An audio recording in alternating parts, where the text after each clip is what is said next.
tidak mengundi juga merupakan satu hak demokratik untuk rakyat. Selamat kembali menonton The Unity Show bersama saya, Aini Sohaidi. We thought it would be great to introduce a special segment on politics untuk malam ni sebab kita dah lama tak cakap pasal politik. So let's talk about PRN Johor. Without wasting any more time, kita bawakan seorang political analyst, Dr. Oasen. Hello. Hi, Doctor. How are you? I'm doing okay. So nice to see you and everybody. Thank you. Yang penting korang kena komen berapa cantik ya baju Dr. O malam ni Okay, Doktor, PRN Johor, mungkin kita boleh take a few steps back. Mungkin doktor boleh remind balik saya and our viewers kenapa terjadinya PRN Johor, what is going on? Well, there was an UMNO assemblyman ataupun ahli Dewan Undangan Negeri yang meninggal dunia, right? I think at the end of January, I think, if I remember correctly. Yeah, and that makes the adun situation in Johor almost half and half. Yaitu Dewan Undangan Negeri Johor ada hampir setengah ahli-ahli daripada pembangkang dan setengah ahli-ahli daripada pihak kerajaan, iaitu yang dipimpini oleh UMNO. Okay. But I think more importantly, pihak yang berkuasa di dalam UMNO, or as I call them, the mainstream faction in UMNO, they would like to push for an election in a big state, for example, in Johor, kan? And this is not so much because they want to have another fight with the opposition, actually. This is more due to their UMNO internal power struggle, yeah. Because I think UMNO, dia mainstream faction, kan, they are very confident untuk mendapat kemenangan yang tersangat besar di Johor dan negeri-negeri yang lain. Jadi kalau mereka menang besar, mereka boleh push Perdana Menteri iaitu Ismail Sabri yang memang merupakan seorang ahli UMNO, pemimpin UMNO, tetapi bukan belong to yang mainstream faction UMNO. Mereka mau push dia untuk mengadakan pilihan raya secepat mungkin. Jadi it's more because of that. That's why they trigger this Johor State election. Yeah. Okay, Doktor. Ada juga yang mengatakan PRN Johor ni is a way untuk menstabilkan politik. Macam doktor kata tadi, it's not so much of opposition, tapi sebab ada internal konflik lah dalam parti UMNO. So, bila orang bercakap tentang PRN ni untuk menstabilkan politik, adakah ini bermaksud untuk menstabilkan politik mereka? Like, how true is this? I think what is more true or truer is the mainstream faction of UMNO. They are starting to make their move. They want to make sure, for example, they are the one who are in charge. They are the one who nominate the UMNO candidates in this Johor election, as well as in the forthcoming pilihan raya untuk seluruh negara. They perhaps are not so comfortable with Ismail Sabri, who although is from UMNO, but do not belong to them. They don't feel very comfortable for him to sometimes getting too close with Bersatu, sometimes getting too close with Pakatan Harapan, for example. Yeah. Right. Okay. If Doctor can break it down to us, mungkin Doctor boleh highlight key points tentang PRN Johor yang mungkin berbeza or anything that stands out kali ni. I think what perhaps stands out a little bit more in terms of Johor as opposed to, for example, Sarawak and Melaka, which also mengalami pilihan raya negeri, kan? I think in Johor, the various breakdowns of the communities, they are more, shall we say, rata, they are more evenly distributed. there are almost as many non-Malays as Malays in Johor, for example. And if you look at the seats, the 56 state assembly seats in Johor kan, out of 56, I was told, I think 36 dia itu melebihi separuh kan, mereka adalah apa yang dikatakan mixed seats, dia itu umpamanya mereka yang bukan pengundi Melayu, mereka merangkumi daripada 30% hampir sehingga 70% daripada jumlah pengundi di dalam kawasan-kawasan tersebut. So out of 56, 36 are mixed seats. So in Johor, you perhaps could not play all these so-called race cards or religious cards too seriously. You have to appeal to all communities, and this is for all the parties which are participating here. Okay, we actually have a question from one of our viewers. Do you think this PRN will have any effect on Johor Singapore relationship? Not really. Johor Singapore relationship has always been very chummy, very close. Sometimes some would say even closer than the Malaysia Singapore relationship. Let us not forget before the pandemic ini kan, hampir separuh juta ataupun setengah juta rakyat Malaysia yang tinggal di Johor kan, every day they cross over to Singapore to work.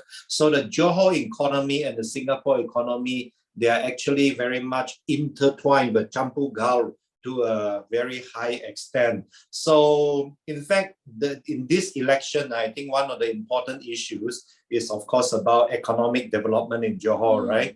Before the pandemic, because of this chummy relationship with Singapore kan, jadi well, Johor was booming every day. You see plenty of this Singapore tourists in JB and even beyond, all your Batu Pahat and Muar and so on, right? Suddenly close the border, semua orang pun susah.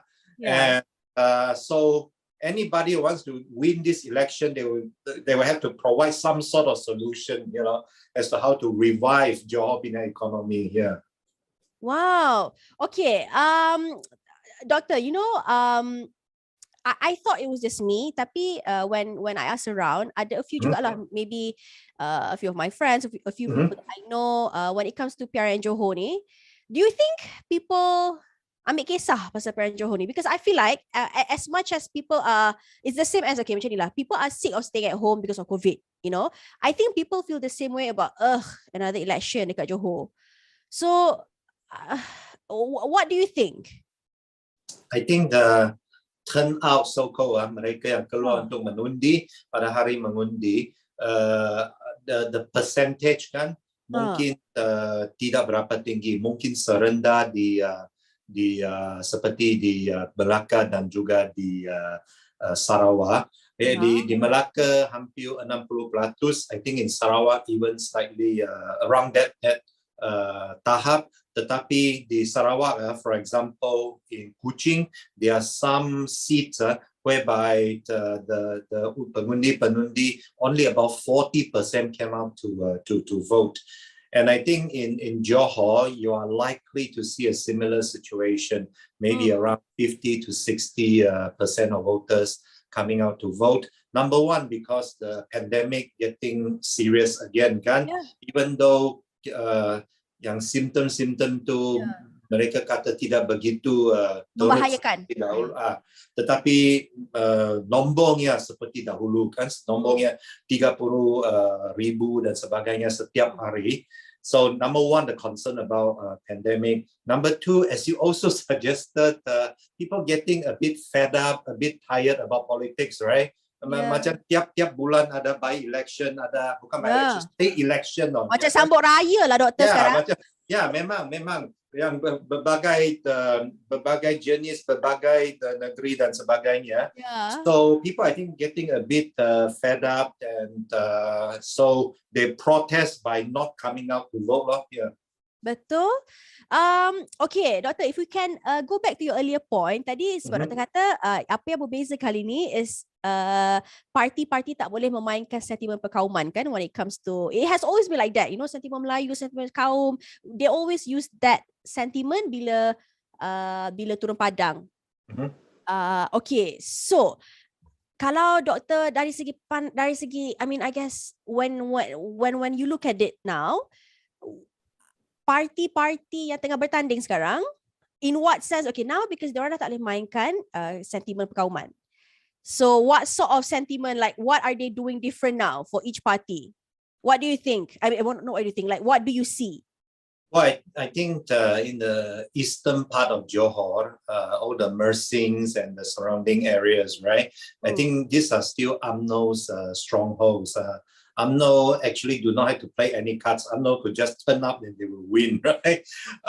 But if you are talking about Johor Baru or Southern Johor kan, ataupun Johor Tengah, we are talking about the Batu Pahat and so on, ataupun the Northern Johor, Muda dan sebagainya, then these are the what we call the mixed seats, and these are also the economic belt of Johor.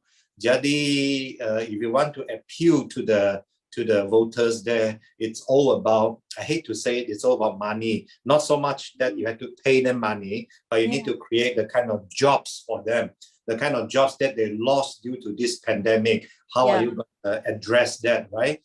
And then the others yang small and medium enterprise kan, mereka tutup kedai pun ada, macam boleh membuka kedai and so on. And of course, in some parts of Johor, you're also talking about the prices of this oil palm atau kelapa sawit. If kelapa sawit's price is good, then people are happy. People will vote for the incumbent. If the price is not so nice, typically they vote for the opposition. Okay, so in your opinion, Dr. parti mana yang tengah leading sekarang ni? It would appear that UMNO yang sekarang leading kerana mereka ada apa yang dicakap itu stronghold di eastern part of Johor. I think we are talking about at least 10-15 seats are guaranteed on the eastern part of Johor, and then the others are up for grabs. But the opposition side tersangat divided kan. Opposition ada PH, dalam PH mereka pun divided. Umpamanya Parti Keadilan Rakyat ataupun PKR, mereka sepatutnya memimpini PH, tetapi parti pemimpin ataupun parti pemantau PH, mereka sendiri enggan menggunakan logo PH. Mereka mahu guna logo tersendiri iaitu mata biru kan. Jadi this for me this doesn't quite make sense, but I assume they have their good reasons. And then of course there are all the other new opposition parties. You have Dr. Mahathir's Pejuang, you have Syed Saddiq's Muda, and you have, well, I'm from Sabah, you have Warisan, which is crossing over to Malaya, and they are going to make their first move in Johor. So these are going to be a lot of competition, and sometimes when situation like that, UMNO would be on the upper hand. Right. Okay, Doctor. Let's go on a short break. To those watching, comment below siapa pilihan anda untuk PRN Johor, siapakah menang, boleh tak Muda menang. Sebab kita akan tanya Dr. O on his views tentang Muda in our next segment. Starbucks vouchers untuk semua yang menonton malam ni. Don't go anywhere. The Unity Show is brought to you by Starbucks Malaysia. We'll be right back.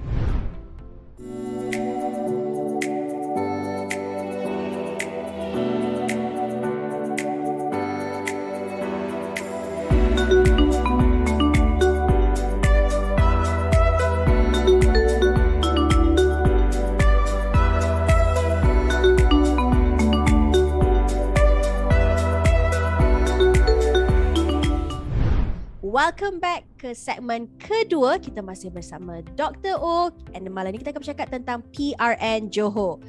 Okay, Doktor, apa pendapat Doktor tentang the power of youth in Johor across political party? Well, now that we have people or voters who are 18 years and older, before that you have to be 21 years old kan, baru boleh undi. Sekarang 18 tahun pun boleh undi sudah. Dan juga kita ada pengundi-pengundi yang telah pun didaftar secara automatik kan. Jadi berbagai-bagai parti mereka sekarang mau test the water kan, mereka mau test semua ni pengundi-pengundi yang muda dan juga yang sebelum ini belum didaftar. How are they going to vote? Are they still going to vote for the existing parties, or will they try out with all the Mudas and Warisan and Pejuangs and so on? Frankly speaking, we don't have an answer yet. And indeed, this is the first time Johor Pilihan Raya Negeri will be the first time that this undi 18 as they are called, and also the pengundi yang didaftar secara automatic, they will be able to vote. Now, some people have the idea that younger voters, they will tend to vote for the opposition, for those who are more against the government and so on. But I don't know. I don't know. I think there are also a lot of young people who are very conservative because of their family and educational background. So we don't know how they are going to vote either side yet. But more importantly, I think you and I also have our cousins, our nephews and nieces, right? Who are about 18 or 20 years old. When you look at them, I think they are more in tune with their computer games or becoming a KOL online, influencers online and so on, right? They are not necessarily very much into politics. So whether they will come out to vote, I think that is also a question, right? But all of this will be tested in this Johor state election. Okay, so doktor, kalau macam like you're saying kan, kalau because right now kita tak ada data lagi, so kita tak tahu orang-orang muda akan keluar mengundi ke tidak. So kalau orang-orang muda ni tak keluar mengundi, is there something wrong with our generation ke? Are we not doing enough? Like what is wrong? Like where did we go wrong? Well, number one, tidak mengundi juga merupakan satu hak demokratik untuk rakyat. Number one, I think we have to lay that firmly. Not coming out to vote is also a right, but of course, if you don't come out to vote, right, essentially you are abandoning your democratic rights, right? You tidak dapat mengambil bahagian untuk memilih kerajaan yang you suka kan, because you simply did not come out to vote. So of course we have to do our best to ask young and old people to come out to vote. I think basically it's again this sense of fed up, right? They look at and also not only fed up but also keliru. You look at, for example, you look at the government side kan, UMNO parti komponen kerajaan, Bersatu juga parti komponen kerajaan kan, tapi UMNO dan Bersatu macam bertempuran kan. Jadi dalam UMNO seperti apa yang kita katakan tadi, juga ada macam ada pertengkaran di dalam parti UMNO sendiri kan. Jadi di pihak pembangkang juga sama, setiap parti mereka mengadakan macam civil war, macam pertengkaran di dalam parti. Jadi menjadi seorang pengundi, you pun confused, you pun keliru. Siapa lawan siapa kan? Betul. Jadi kalau you siapa lawan siapa pun kurang tahu, lebih baik tidak keluar mengundi. So I think we have to do a better job. Number one, all these political parties in resolving at least their internal conflicts. Saya tidak minta banyak lah. You go and resolve your own internal conflicts, right? After resolving, then okay, you kerajaan lawan pembangkang, then people can understand, kan? People can vote, kan? You semua lawan sama satu sama lain, how to vote like that, kan? Dah lah, anak muda sekarang attention span pun very short. Ada lepas tu, you suruh mereka fikir you nak vote siapa. Dia orang pun macam, aku nak vote siapa? Kerajaan pun tunggal langgang, opposition pun macam bergaduh sama sendiri. Jadi, kalau boleh like, who should I vote? Myself. Macam tu. Memang. So I think politicians have to do a better job in resolving the conflicts first. Internal conflicts, I'm not asking a lot, just your internal conflicts. Then only then you can present a united front to the younger generation, right? Saying, oh, vote for my party. We are all united in our party. Just like your show, Unity Show. It cannot be a division show. You're right, Doctor. That is so true. That's like the only way untuk buat kita anak muda ni keluar mengundi. Sebab ya, macam Doktor kata tadi kan, tak keluar mengundi pun is like our rights juga. But at the same time, macam kenapa kita nak tolak kita punya hak demokrasi kita? Memang. Okay, Doctor. Speaking of youth, what are Muda's chances with all the fighting dengan PKR semua ni? Well, Muda has already reached some accommodation or compromise with DAP and also Amanah, right? So in those seats, Muda will essentially represent the opposition ataupun pembangkang and lawan UMNO or other government in the party, kan? Jadi in those seats, I think they stand some chances of winning. Now, in those seats which are still so-called in conflict with PKR, then they will be very, very close. I mean, whether Muda will get a bit more votes or PKR getting a bit more votes, or maybe UMNO can take advantage of them fighting and emerge as the leader. Kita pulang tahu. But I think they will pick up a handful of seats. So you're basically saying we'll see a breakthrough lah, because I mean kalau Muda tak menang pun, I mean, will they be making inroads? Oh yeah, you can see Muda are picking up as their name suggests, younger people or younger voters support in the various states. Even in Sabah, I have met with some of their so-called committee members and so on. They are professionals.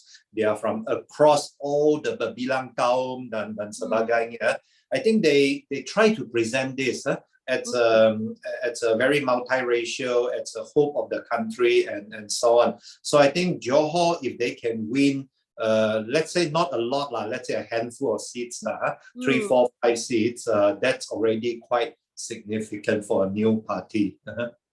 Okay, Doctor, another question from our viewer. Will the presence of Muda break the unity of opposition?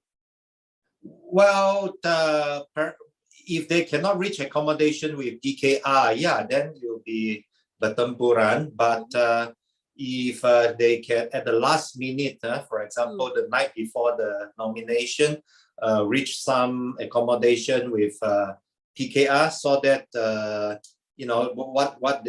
what seats they are sending the candidates will not overlap, then it's okay. Then they will be part of the opposition. Yeah. Right. Okay. Doctor, saya nak tahu. Going back to youth, I love talking about youth. Sebab dah di 18 ni kan. Ramai, a lot of people, I guess, we fed up to one thing, but I guess we crave new faces, anak muda untuk mentadbir negara, to run the country, because people are just tired of orang lama. How long do you think kita sebagai rakyat kena tunggu to see this happen? Well, we have already seen a lot of young and new faces in the last few rounds of elections. I mean, national elections, right? 2018, you had Syed Saddiq, who was just in his mid-20s, winning and becoming a minister and so on. Of course, as you said, a lot of people would like to see at least fresh faces, not necessarily young. If they're young, it will be even better, hopefully. But at least fresh faces, right? People who have accomplishments in their society, in their professions, and so on, and then join politics with a good heart and not so corrupt, hopefully. So, and then only then would this country have some hope, right? Otherwise, we will always be recycling the same old tired faces whom we well, at least for me, whom I knew from the 1980s when I was still a very young kid, right? These people are still up there trying to win my votes. So sometimes you get tired. So do you think they'll ever step down? Like, do you think they'll ever get tired? Well, sometimes they step down, but they groom the second generation to take over their positions and the seats and so on. Yeah. Do you think, okay, Doctor, we always say, we as rakyat, kita selalu kata, nak tengok anak muda, nak tengok new faces, fresh faces, anak muda dalam untuk kerajaan kan. Do you think anak-anak muda can run the government, just anak muda, or we still need orang lama to guide, like a mix of orang lama, orang muda, or just we need like a complete revamp of anak muda je? Well, I think it's almost impossible because we run on a parliament system, right? There will be some young people and some old people who get elected. In those stronghold seats, typically it's the local long-term assembly person or member of parliament who will get re-elected, right? But in those more urban, more multiracial seats, sometimes you see people across racial divides being elected. You saw in the last election already some, let's say, Chinese majority seats, right? There are Malays who get elected and Indians who get elected and so on. And some Malay majority seats, there are also Chinese and Indians getting elected. So number one, we already, in a sense, hopefully, broke the racial barriers already, right? After that, I think people are looking forward to, as we said just now, fresh faces. But of course, fresh faces, you need some also with some experience. That's why I say you could. It's impossible to have a whole state assembly ataupun parliament semua orang muda, almost impossible. Right. Okay, Doctor. Tadi I asked who is leading. So who do you think, in your opinion, will win? Well, I think UMNO would win the most number of seats. Whether that number of seats is the majority, I don't know yet, but I think they'll win the most number.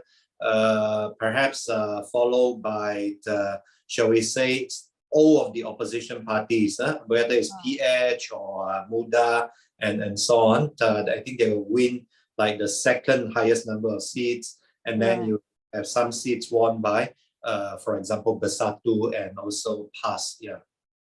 So I guess, I mean, if UMNO wins, what can people expect? Like, it will just be. Well, you see, Johor is a big and, shall we say, semi-developed state already because of its proximity to Singapore and the high number of industry in Johor, right? Yeah. So whoever is running Johor, it's not as if they're running a very backward state. They would just have to be very careful in making sure that all these existing or previously existing industry and so on will stay with Johor. And there's also possibility of after the general election, because no one single party win enough seats, there might be some form of coalition government again. Yeah. Right. Okay guys, itu saja dari kami berdua malam ni. Thank you so much, Dato', for your views and insights into PRN Johor. Again, kepada mereka yang mungkin tak nak keluar mengundi, macam Dr. O kata, it is your right, but takkanlah anda nak menolak hak demokrasi anda sebagai seorang rakyat. I mean, again, kita jumpa lagi minggu hadapan setiap hari Khamis jam 8:30 malam di Facebook atau YouTube The Unity Show kami. Thank you so much, Dr. O. Well, thank you very much, everybody. Thank you. Bye.